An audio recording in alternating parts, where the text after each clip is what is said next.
wait the longest. This is an honorary membership to the Society for Thomas. I'll say Thomas.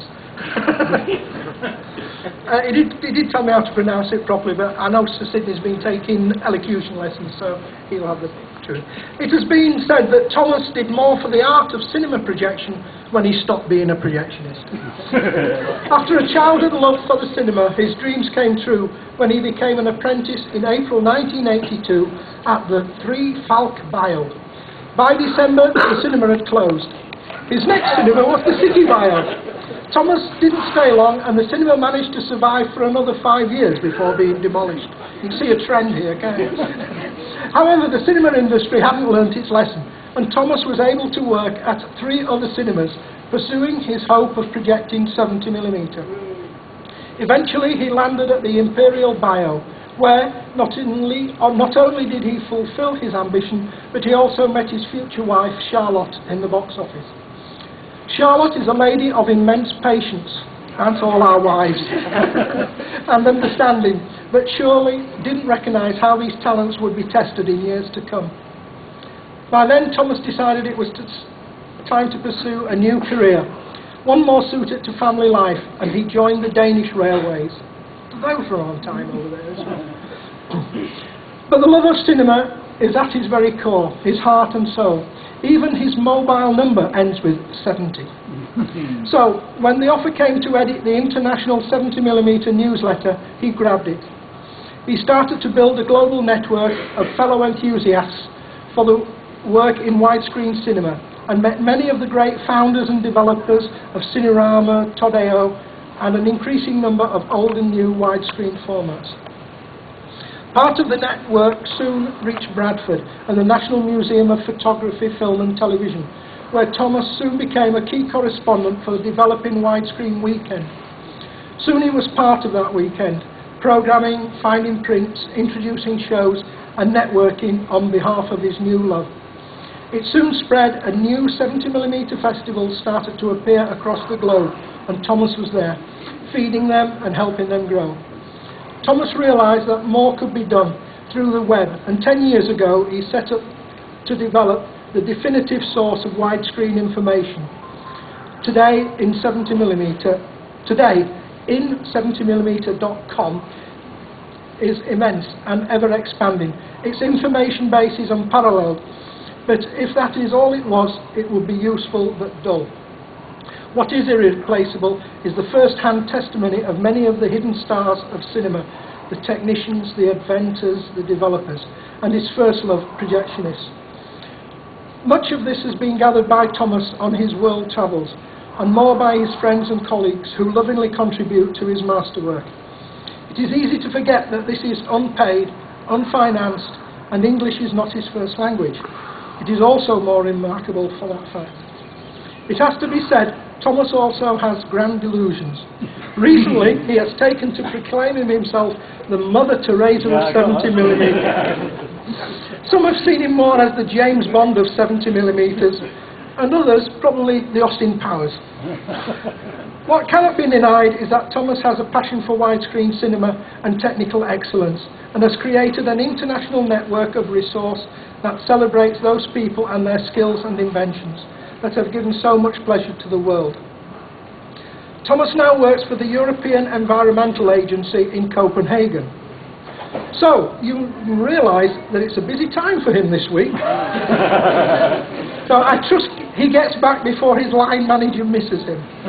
So, ladies and gentlemen, it is an honour and privilege and pleasure to be able to say that this year Thomas Hauerslev is made an honorary member of the BKSTS.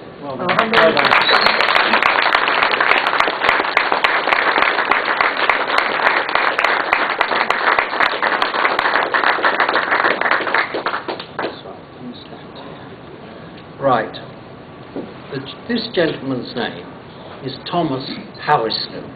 I just want you to know that that's what his name is. And you're right, Dion. His English is better than our Danish, isn't it? All that it remains for me to say is Dion has said how he's known as the James Bond of projection, etc.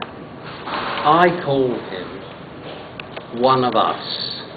He is a projectionist extraordinaire. He's the worldwide expert on 90mm.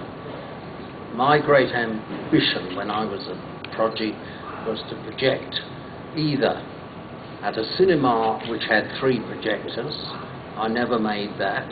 Or I wanted to finish my career as the chief at the Empire Leicester Square, which in my earliest days was the #1 house here in this area.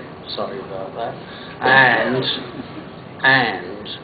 I wanted to project 70mm, which was only in the mind in those days. This is a man who's done it all, and furthermore, he's a railway man. You know, how lucky can you be? So, Thomas, it's great that you're here. I'm really pleased as an honorary fellow and a patron of our society to present you with your certificate, and thank you for coming over here. Thank you very much.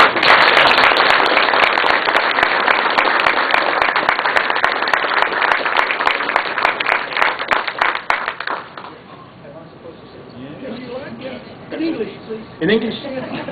Jeg kan gøre det på dansk, hvis I synes, det går lidt hurtigere for mig selv. Wrong. Well, a few months ago, Dion told me, have I ever been a member of the BKSTS? And I said, no. But the strangest thing is that Brian Gukian, who is working on the 65-70mm workshop, wrote an article, and we were several people contributing to the article, and he wrote BKSTS after my name. And I said, no, there's something wrong here. You have to delete that, because I'm definitely not a member. And I wrote to Dion saying, somebody must have a slip somewhere being paid for my membership, because it's not me. And he said, surprise, surprise, we're going to award you this. And I was very, very honored. It's a big sort of satisfaction to be sort of honored like this for the work that you do, because my wife Charlotte, she said, you're working on the computer again.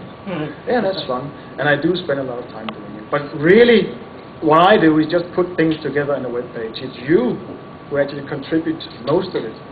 And I know some of you here by face and by name, but it's really the readers who contribute to the website. My job is simply just put it together and link things together, which fascinates me.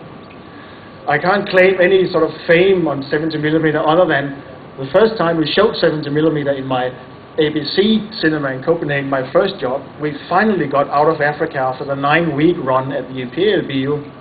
Sorry, 9-month run. Actually, as understood from UIP, was the world record in Copenhagen for that 70mm printed.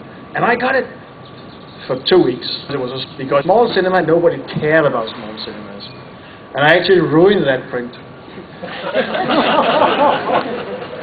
It's on film text, so it's documented, because when you laced it up on the platter, in 35mm we had 2 magnets, we put them together on both sides of the platter.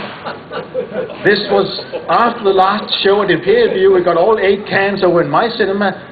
I excitedly put things together and put those 2 magnets to stop the sort of the tail from coming off the desk. And to this day, when you run the print, you have a in the end titles. That's my claim to fame. No, it's a great honor, and I really, really thank you. I want to thank you, the committee, for selecting me. Thank you very much.